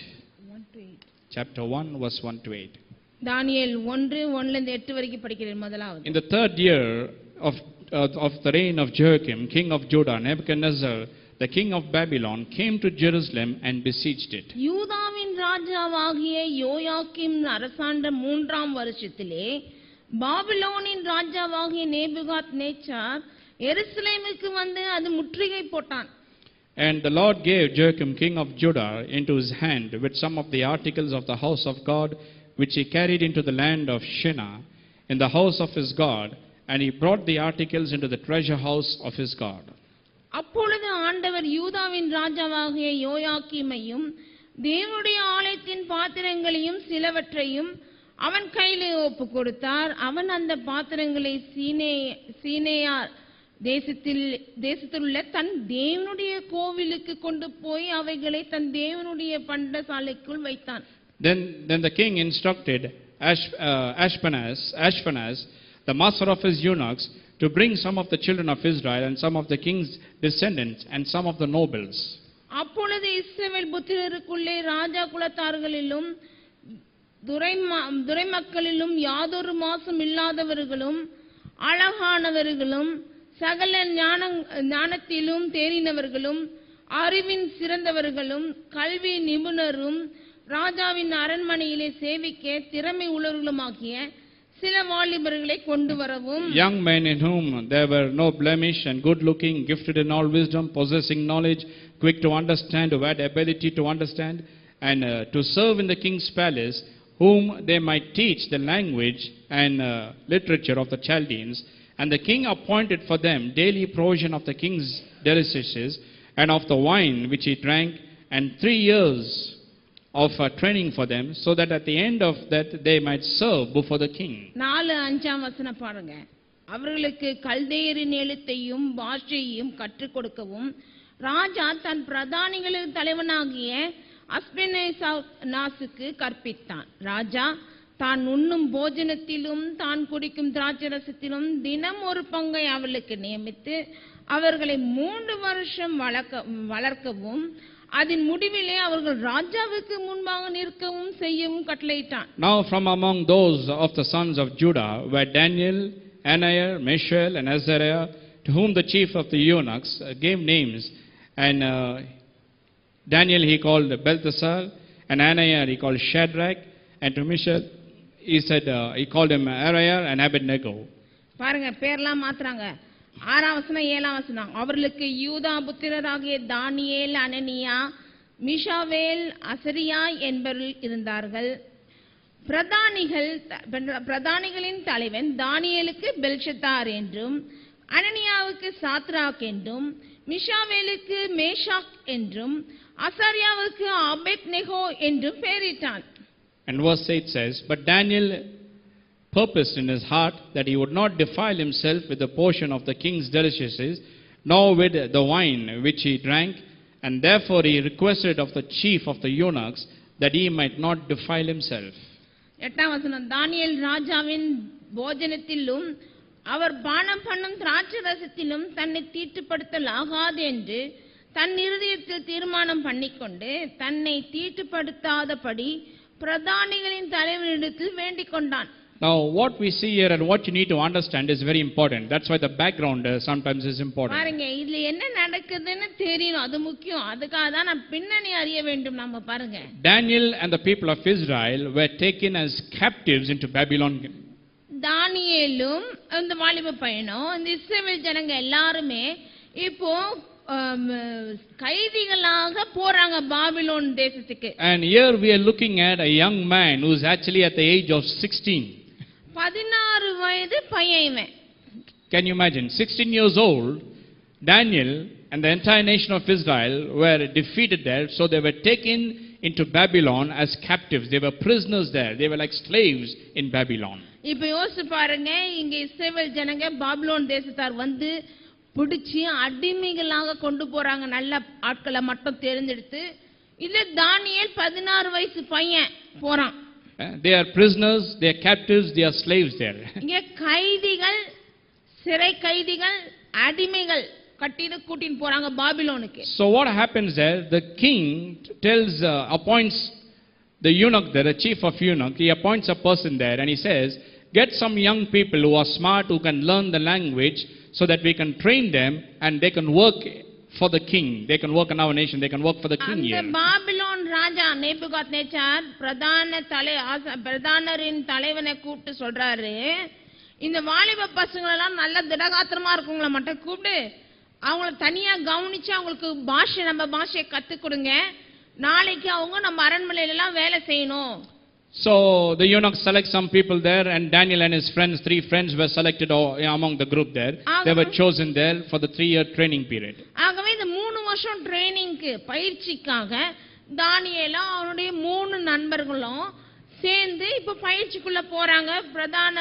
பிரதானி தலைவன் வந்து பயிற்சி கொடுக்கறான். So 3 years they were under the eunuch, chief of eunuch, and they will be trained there, and after 3 years they'll have to appear before the king. They will be tested and then they will be appointed in the king's office. அதாவது பிரதானிகளின் தலைவர்களாலே பயிற்சி பெற்று இந்த பிள்ளைங்க நல்ல திடகாத்திரம் 3 வருஷம் ஆன பிறகு எல்லாம் கத்துக்கிட்ட பிறகு ராஜா சொல்லுவார், ஒவ்வொருத்தரையும் அவர்தான் செலக்ட் பண்றாரு. And during the training period they were provided from the king's table. That means whatever they provided for the king, from there special food was provided for these people. அந்த 3 வருஷம் பாருங்க, இவங்களுக்கெல்லாம் ராஜாவின் போஜனத்திலிருந்து பங்கு வந்துச்சு சாப்பிடுறதுக்கு.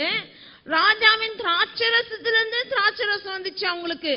Meat, wine, everything was provided from the king's provision. எல்லாம் கறி, திராட்சரசம் எல்லாம் ராஜாவோட உயர்தரம் வந்துச்சு இவங்களுக்கு. He wanted his people to be, in good health so they can work well for the country there. இந்த அடிமைகள நல்லா சாப்பிட்டு வேலை செய்யணும்ல தனக்காக, அதுக்காக. So the king says, give them the best food and the wine there. ஆகவே ராஜா சொன்னாரு, சிறந்த போஜனத்தையும் திராட்சரசம் கொடுங்க. But in verse 8 it says that Daniel purposed in his heart that he will not defile himself with these things. That means he will not eat of the wine and the food that will be provided from them. பாருங்க, ஆனால் இந்த பையன் தானியேல் ஒரு காரியம் தீர்மானித்தான். இந்த ராஜாவினுடைய போஜனத்திலிருந்து வர இந்த திராட்சரசம் வேண்டாத போஜனங்கள் நம்மை தீட்டுப்படுத்த கூடாதே. And then in verse 9, as you come down to verse 9, இப்போ 9ஆம் வசனத்தை பார்க்கலாம். it says there, now God had brought Daniel into the favor and goodwill of the chief of eunuchs. தேவன் தானியேலுக்கு பிரதானிகளின் தலைவனிடத்தில் தயவு இரக்கம் கிடைக்கும்படி செய்தார். Verse 9, this is what it says. God had brought Daniel into favor and goodwill in the sight of the eunuch, chief of eunuchs. 9ஆம் வசனம் பாருங்க, தேவன் தானியேலுக்கு பிரதானிகளின் தலைவரிடத்தில் தயவும் இரக்கமும் கிடைக்கும்படி செய்தார். That means Daniel's life was surrounded by God's favor. அப்படியே என்ன அர்த்தம்? தானியேலுடைய வாழ்க்கை தயவு இரக்கத்தினால சூழ்ந்திருக்கிறது. God's favor was like a shield around about Daniel. தானியேலை சுத்தி கேடகம் போல இருக்கிறது தயவு. Now what is this favor about? இது தயவு தான் என்ன? That is exactly what we are talking about here. இத குறித்து இப்ப பேசுகிறோம். I'll show you what happens when your life is surrounded with God's favor. தேவனுடைய தயவினாலே உங்க வாழ்வு சூழ்ந்திருந்தால் என்ன நடக்கும்? So this is what it says there in verse 9, that Daniel was surrounded with God's favor in the sight of the eunuch. பிரதானிகளின் தலைவனுடைய கண்களிலே தயவு இரக்கத்தினாலே தானியேல் சூழ்ந்திருந்தான். That means God gave Daniel extra kindness. God was extra good to Daniel, extra kind, and provided Daniel with special advantages and privileges in sight of the eunuch there. பாருங்க, பிரதானிகளின் தலைவன் கண்ணிலே தானியேலுக்கு அதிகமாக இரக்கம் கிடைச்சது, அதிகமாக தேவனிடத்தில் தயவு கிடைச்சது, அவனுக்கு ஸ்லாக்கியங்கள் கிடைச்சது, நன்மைகள் பெற்றான் தேவனிடத்தில். பாருங்க. Then listen to verse 10, what happens there. 10ஆம் வசனம். In verse 9 it says God's favor is about Daniel.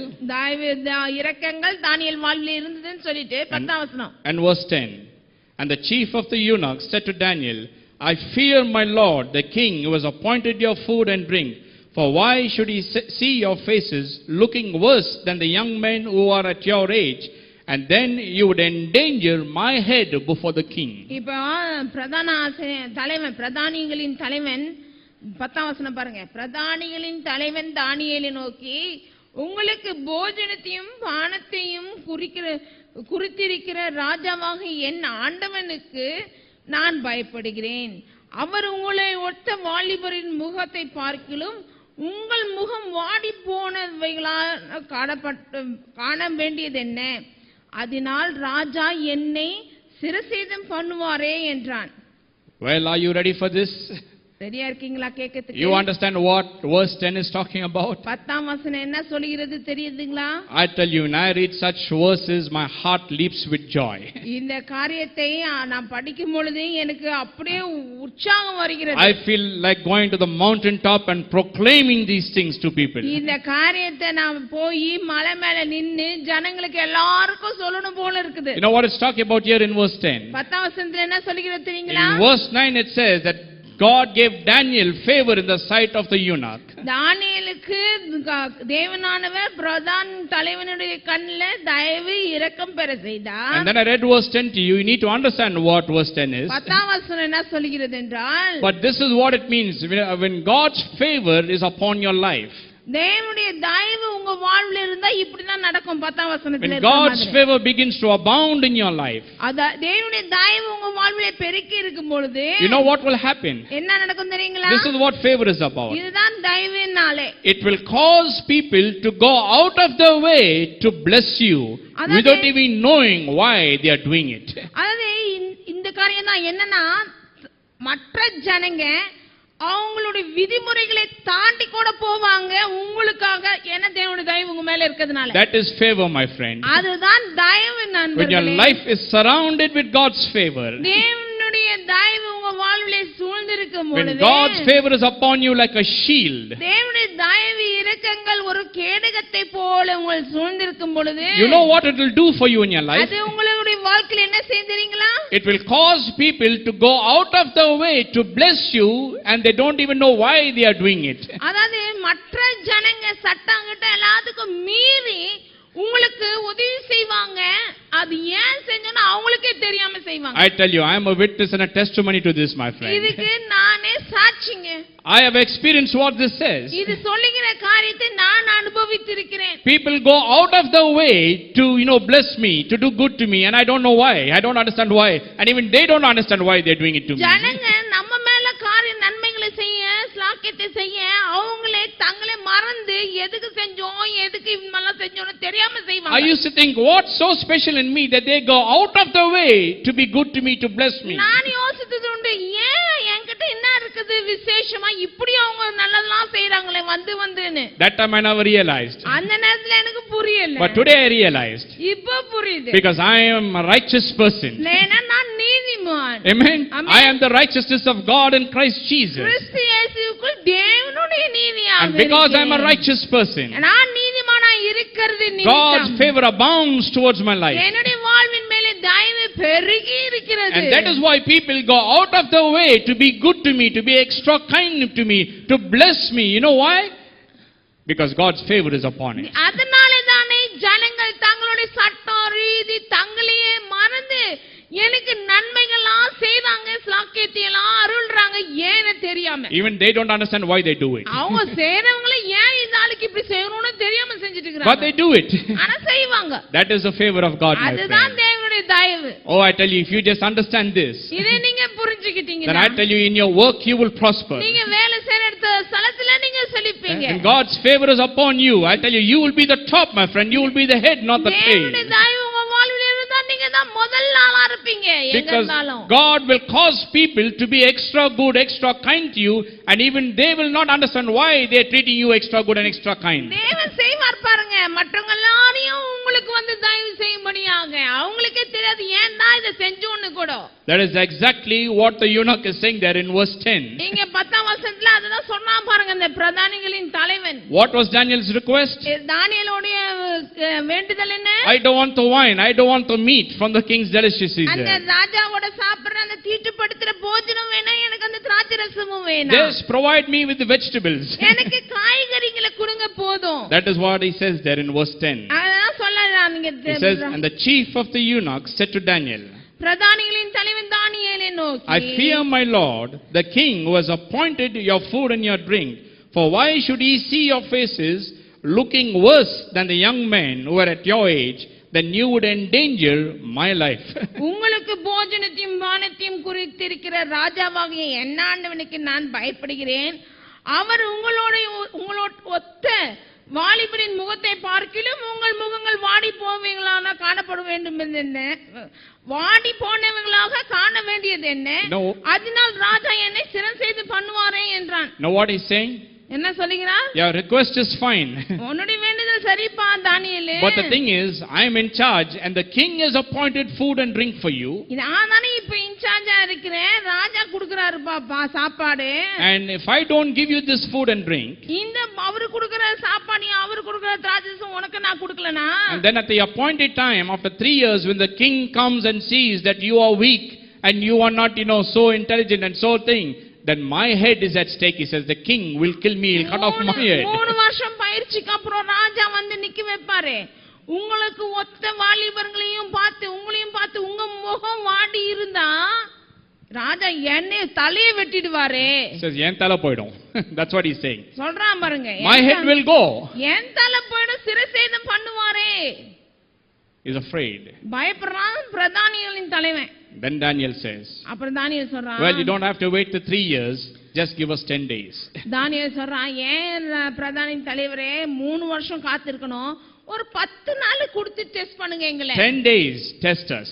10 நாள் கொடுத்து அதே மாதிரி கொடுங்க, டெஸ்ட் பண்ணி பாருங்க. You give them whatever you want and you give us the vegetables. We'll just take on vegetables. ராஜா சொல்ற மாதிரி மற்றவங்களுக்குலாம் கொடுங்க, எங்க 4 பேருக்கு மட்டும் நாங்க சொல்ற காய்கறியை கொடுங்க. And after 10 days you come and examine and you examine us and you examine them and then you decide. அப்புறம் 10 நாளுக்கு அப்புறம் அவங்களையும் மற்ற வாலிபர்களையும் எங்களையும் வச்சு நீங்க டெஸ்ட் பண்ணி பாருங்க யார் நல்லா இருக்கறான்னு. Now the point here is, see, there is no need for the chief of eunuch to listen to Daniel because he is a slave, he is a captive, he is a prisoner. பாருங்க, பிரதானிகளின் தலைவன் தானியேல் பேச்ச கேட்கணுமா, அவன் கேட்டதுபடி பதில் சொல்லணுமா, அவன் கேட்டதெல்லாம் செய்யணுமா? இல்லையே, அவன் தான் அடிமையாச்சே. எதுக்காக பிரதானிகளின் தலைவன் அவன் பேச்ச கேட்கணும்? He is a slave in Babylon. There he is a captive, he is a prisoner. He has no right to speak and address anybody and tell anybody what to do and what not to do. Babylon தேசத்துல தானியேல் போய் நான் இதை செய்யணும் நீங்க இது செய்யாதீங்கன்னு சொல்றதுக்கு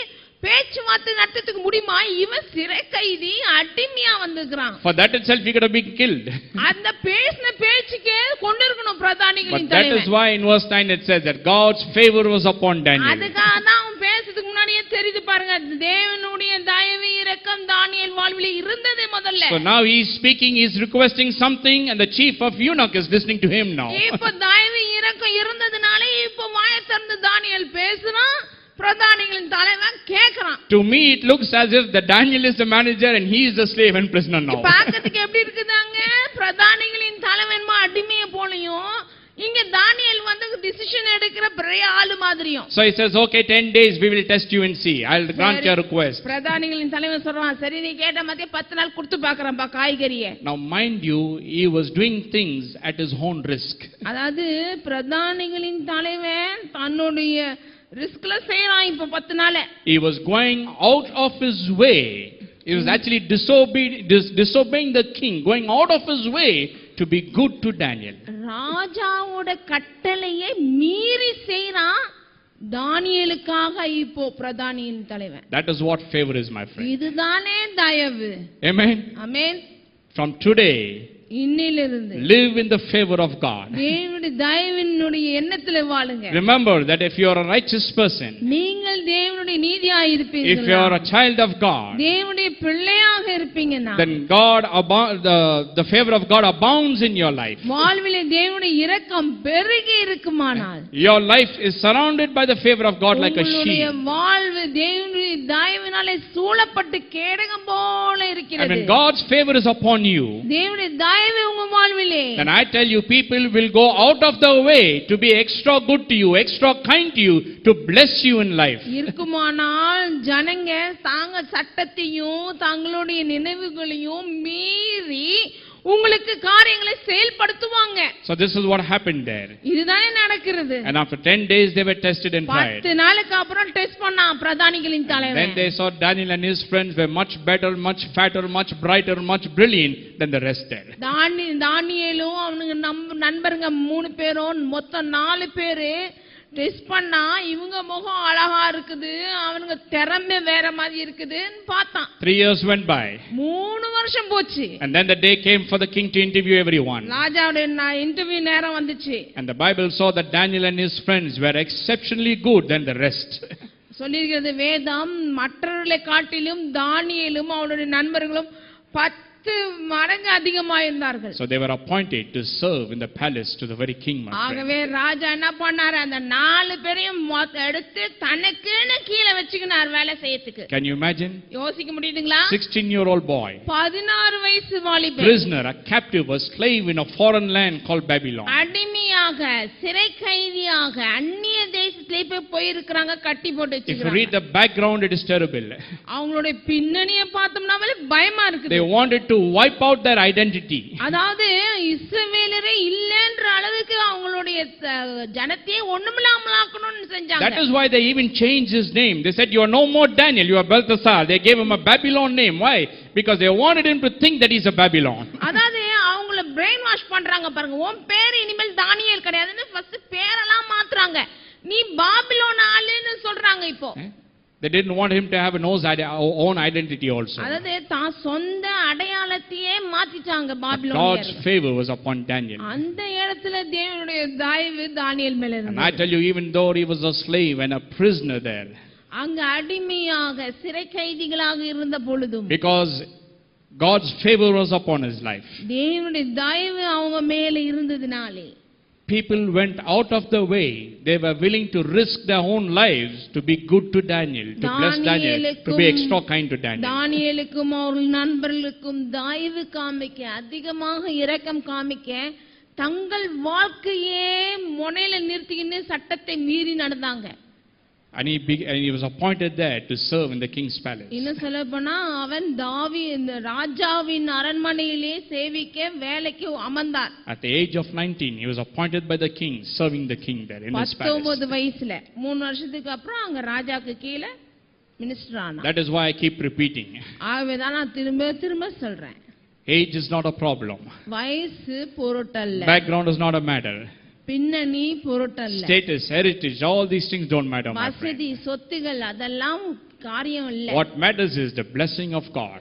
காரியம் என்ன? தேவனுடைய ஆசீர்வாதம். Amen. Amen. That's what Proverbs 10:22 says. அதுதானே நீதிமொழிகள் 10:22 சொல்லுது. Blessing of God, it makes one rich, truly rich. கர்த்தரின் ஆசீர்வாதமே ஒருவனை ஐஸ்வரியனாக்கும் மெய்யாக. No sorrow is added by that. அதனோட வேதனையை கூட்டார். Neither does toiling increase it. அதுல வேர்வையும் சிந்த வேண்டியதில்லை. Amen. Amen. So this is what happened when God's favor is upon a person's life. ஒரு மனுஷன் மேல தேவனுடைய தயவு இருந்தா இப்படிதான் இருக்கும். I remember, my friend, you are highly favored by God. ஞாபகம் வைத்துக் கொள்ளுங்கள் நண்பர்களே, நீங்கள் தேவனாலே அதிகமாக தயவு பெற்றவர்கள். I'll take this, we'll talk about this. I'll just stay with this week and continue next week. இதோட நிறுத்தினேன், அடுத்த வாரம் நான் தொடர்ந்து சொல்றேன் பாருங்க, காமிக்கிறேன். But I'll show you through the Bible how when God's favor was upon people, வேதத்திலிருந்து நான் காண்பிக்கிறேன் தேவனுடைய தயவு எப்படி ஜனங்க மேல வந்து இருந்துச்சுன்னு. it will cause others to be extra good to you, extra kind to you, and even they will not understand why they are doing this. ஜனங்களை செய்ய வைக்கிறார் பாருங்க. பாருங்க, தேவன் அந்த தயவு இருக்கிறதுனாலே அதிகமாக நன்மைகள், அநேகமாக ஸ்லாக்கியம் அவங்களே செஞ்சுட்டு போறாங்க This மற்றவங்க. is what happened in the life of Daniel. இதுதானே ஆச்சு தானியேலோட வாழ்வில். People were extra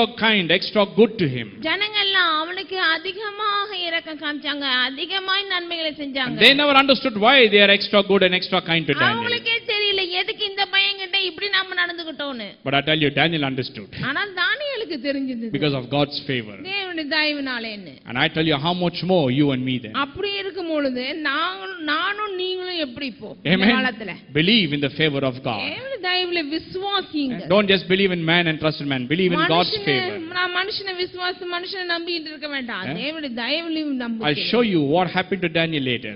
அப்புறம் காமிக்கிறேன் பாருங்க தானியேலுக்கு என்ன ஆச்சு. Something amazing takes place there. அங்க அவனுடைய வாழ்விலே ஒரு அதிசயம்லாம் நடந்துச்சு. Well, next week. அடுத்த வாரம். Shall we all stand? எழுந்து நிற்போம்.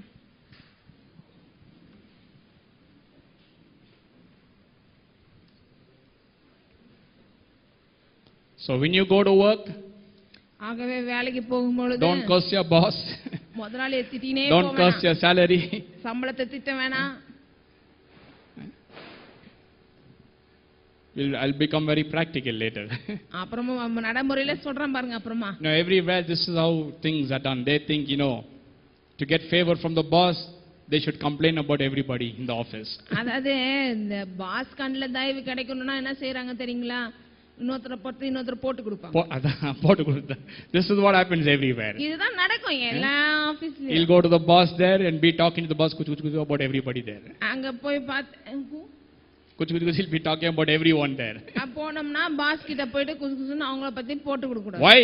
ஏன் செய்றோம்? Because he thinks the boss will listen to that. Oh, he's a good person and give him promotion. ஏனா அப்படி நினைச்சிட்டு ஏன் செய்றாங்கன்னா பாஸ் ஓ இவர் நல்லவரு நமக்கு உதவி செய்றார் மற்றவங்க பத்தி எல்லாம் சொல்றாரு நினைச்சுக்குவாருன்றதுல. I tell you my friend, we have a greater boss. நம் சொல்கிற நண்பர்களே நமக்கு பெரிய பாஸ் இருக்காரு. You don't have to do all these things to be successful in life. வெற்றி ஆகிறதுக்கு இந்த மாதிரி எல்லாம் பண்ண வேண்டிய அவசியமே இல்ல. Amen. Amen.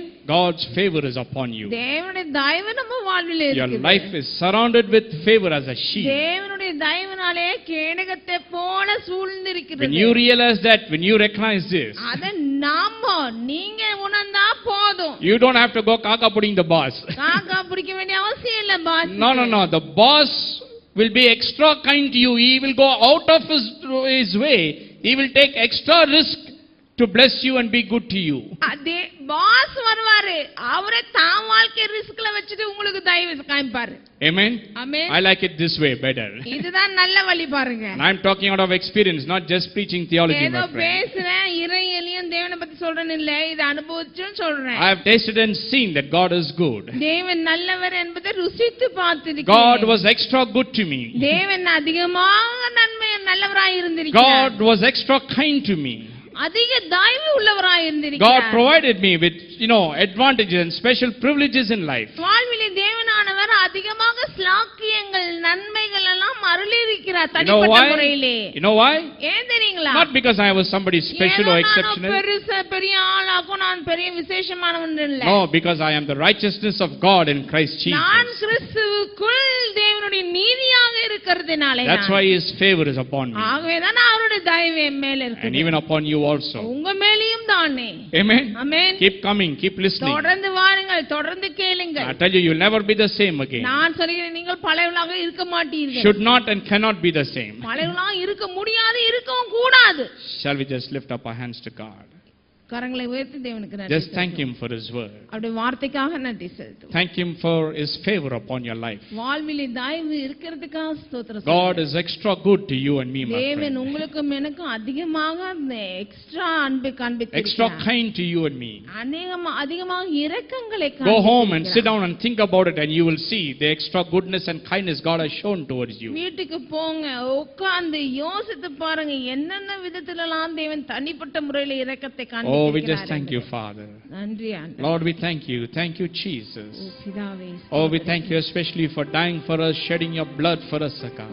ஆண்டவரே எங்களுக்காக சிலுவையிலே மரித்து ரத்தம் சிந்ததுக்காக ஸ்தோத்திரம். Thank you because you knew no sin became sin. பாவம் அறியாத நீர் பாவமானீர். That we who knew no righteousness can become righteous. பாவம் நீதி அறியாத நாங்கள் நீதிமானாகும்படி And because we are righteous so far, நாங்கள் நீதிமானா இருக்கிறதினாலே your favor is upon us. உம்முடைய தயவு எங்கள் வாழ்வில் இருக்கிறதே. Our life overflows with your favor and abounds with your favor. உம்முடைய தயவு எங்களுக்குள் நிரம்பி வழிந்து ஓடி பெருகி இருக்கிறதுக்காக ஸ்தோத்திரிக்கிறோம். And Father, I pray for every person that is here this morning. இந்த காலையிலே வந்திருக்கிற ஒவ்வொருவருக்கும் ஜெபிக்கிறோம். I pray that their lives will never be the same again. வாழ்வு பழையதாக இருக்க கூடாதே ஆண்டவரே. May the Spirit of God help them to understand that they are highly favored of you. பரிசுத்த ஆவியானவர்களே அவர்கள் உம்மாலே தனிப்பட்ட முறையிலே பெரிய தயவை பெற்றிருக்கிறதை வெளிப்படுத்துவீராக. And that when your favor is upon their life, உம்முடைய தயவு அவர்கள் வாழ்விலே இருக்கும் பொழுது, that people will go out of their way to bless them and be extra good to them because of the favor. தங்களுடைய வழியும் விதிகளையும் மீறி அவர்களுக்கு தயவு அதிகமாய் நன்மை செய்யட்டும். Pray that the favor of God will cause for people to be on top of God. உம்முடைய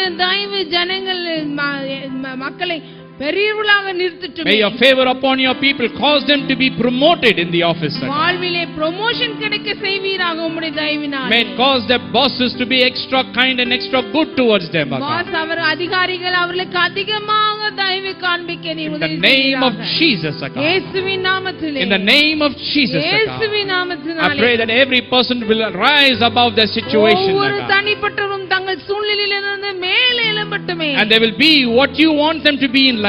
வாழ்விலே நீர் எப்படியாக இருக்க வேண்டும் என்று விரும்புகிறீரோ அப்படியாக இருக்கட்டும். You want everyone to be the head and not the tail. எல்லாரும் தலைகளாக இருக்கட்டும் மாலாக. You want them to be on top not down in life. வாழ்விலே கீழாகாமல் மேலே இருக்க வேண்டும் என்று விரும்புகிறவர் நீர் அல்லவா. Father, I pray and decree that your will be established in their life. உம்முடைய சித்தம் மாத்திரமே அவர்கள் வாழ்விலே நிறைவேறட்டும். May your will be done in their life. உம்முடைய சித்தம் அவர்கள் வாழ்வில் நடந்தேறட்டும். I believe that not one person will ever be the same again. ஒருவர் கூட பழையவளாக இருக்க கூடாது ஆண்டவரே. In Jesus' name. இயேசுவின் நாமத்திலே ஜெபிக்கிறோம்.